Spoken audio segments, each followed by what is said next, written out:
रजनी को बचपन से ही पेंटिंग का बहुत शौक था।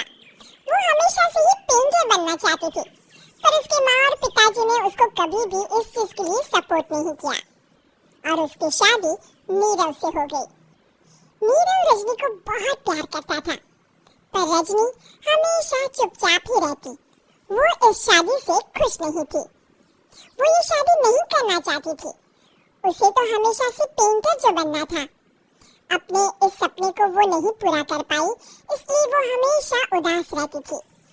रजनी, बहुत ही बढ़िया फिल्म लगी है, कल देखने चले? नहीं जी, कल मुझे बहुत काम है, मैं नहीं जा पाऊंगी। अच्छा तो कोई बात नहीं, संडे को चलते हैं। देखिए, मुझे फिल्म देखना पसंद नहीं है, आपको जाना है तो चले जाइए। नीरू को मना करके रजनी वहाँ से चली जाती है और अपने बैग को खोलकर उसमें बंद पड़े ब्रश और कलर्स को देखकर रोने लगती है। रजनी, चलो ना कहीं बाहर खाने चलते हैं, कुछ तुम्हारी पसंद का। जी मुझे नहीं जाना, मेरी तबीयत ठीक नहीं है। रजनी वहाँ से चली जाती है। नीरू को समझ नहीं आता कि रजनी उससे इतना दूर क्यों रहती है। वो जब भी उसके साथ वक्त बिताना चाहता है, रजनी कोई ना कोई बहाना बना देती है। एक दिन घर पर कोई नहीं था। रजनी घर का सारा काम जल्दी से खत्म कर लेती है। घर पर अकेले होने के कारण वो सोचती है कि वो आज पेंटिंग करेगी। वो अपने कमरे में जाकर पेंट ब्रशेस और कलर्स निकालकर जैसे ही कलर मिक्स कर रही होती है कि दरवाजे पर बेल बज जाती है। अब कौन आ गया इस वक्त? इतनी मुश्किल से तो मुझे पेंट करने का मौका मिला है। रजनी दरवाजा खोलती है तो उसकी सास अपनी सहेलियों के साथ खड़ी होती है और सब घर के अंदर आ जाते हैं। अरे बहू, सबको शरबत बनाकर पिला दे, बाहर तो बड़ी गर्मी है। जी, रजनी पेंट ना कर पाने से उदास हो जाती है। उसे गुस्सा भी आ रहा होता है कि उसने इस शादी के लिए हाँ क्यों कह दी। वो रसोई में जा रही होती है कि उसकी सास उसे रोकती है। बहू, सबके खाने का भी इंतजाम कर लेना, आज का लंच तो ये सब यही करेगी। हाँ। रजनी बिना कुछ कहे रसोई में चली जाती है, सबके लिए खाना बनाती है। सब खाना खाते हैं और रजनी घड़ी देखती है कि ये सब कब जाएंगे ताकि वो अपनी पेंटिंग कर सके।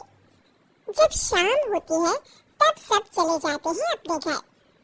अरे बहू, सब तेरे खाने की तो बहुत तारीफ कर रहे थे, सबको बहुत अच्छा लगा खाना। आपको मुझे सुबह बताना चाहिए था ना कि आपकी सहेली आ रही है। पता भी है कितना वक्त लगा सारा खाना बनाने में। अरे बहू, तू ऐसे कैसे बात कर रही है मुझसे? तो और कैसे बात करूं? मैं इस घर की कोई नौकरानी नहीं हूँ कि इतना काम करूंगी। रजनी अपने कमरे में जाकर दरवाजा बंद कर लेती है। शाम को जब नीरव आता है तो उसकी माँ उसे पूरी घटना के बारे में बताती है। क्या रजनी ने आपसे इस तरह बात की माँ? हाँ, और पता नहीं उसे क्या हो गया है, शाम से बाहर भी नहीं आई है। मैंने तो कई बार आवाज दी, खाना भी नहीं खाया उसने। तू ही बात करके देखिए बेटा। नीरव अपने कमरे का दरवाजा खटखटाता है। रजनी, दरवाजा खोलो, मैं हूँ। रजनी दरवाजा खोलती है और फिर वापस जाकर अपने बिस्तर पर लेट जाती है। रजनी, माँ से बात करने का ये क्या तरीका है? मैंने कोई गलत बात नहीं की है। अरे तुम क्यों ऐसे बर्ताव कर रही हो सबके साथ? क्या तुम इस शादी से खुश नहीं हो? रजनी कुछ नहीं बोलती। अरे बताओ मुझे रजनी, क्या ये शादी तुम्हारी मर्जी के खिलाफ हुई है? हाँ, मैं ये शादी कभी नहीं करना चाहती थी। तुमसे क्या, मैं किसी से भी शादी नहीं करना चाहती थी। रजनी रोने लगती है। चुप हो जाओ रजनी, बताओ मुझे, तुम क्यों नहीं करना चाहती थी शादी? रजनी बेड के नीचे से अपने पेंटिंग्स, कलर्स, ब्रश, पेपर्स निकालती है। इतने में उसकी सास भी कमरे में आ जाती है। ये देख रहे हो? ये थे मेरे सपने। मैं पेंटर बनना चाहती थी, पर माँ पापा ने कभी सपोर्ट नहीं किया और मेरी शादी करवा दी। मेरे सारे सपने टूट गए।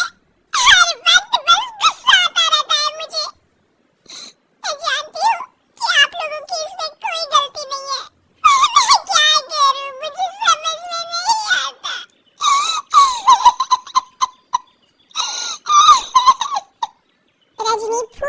देखकर रोने लगती है।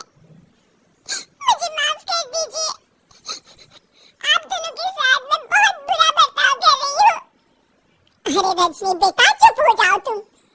नीरव पानी लेकर आता है। ये लो पानी पियो और शांत हो जाओ। रजनी पानी पीती है और उसकी सास पेंटिंग्स देख रही होती है। अरे नीरव, हमें तो पता ही नहीं था कि हमारी बहू कलाकार है। अरे कितनी अच्छी पेंटिंग्स बनाई है, देखो तो। ये वाली तो मैं अपने कमरे में ले जाऊंगी। आपको ये पेंटिंग्स अच्छी लगी? अच्छी नहीं, बहुत अच्छी लगी। और तुमने हमें बताया क्यों नहीं? तुम जब चाहे पेंटिंग कर सकती हो रजनी। हम तुम्हारे सपनों को पूरा करने में तुम्हारा पूरा साथ देंगे। हाँ बेटा, हम कला की कद्र करते हैं। हम कलाकार तो नहीं, पर मुझे गर्व है कि मेरी बहू एक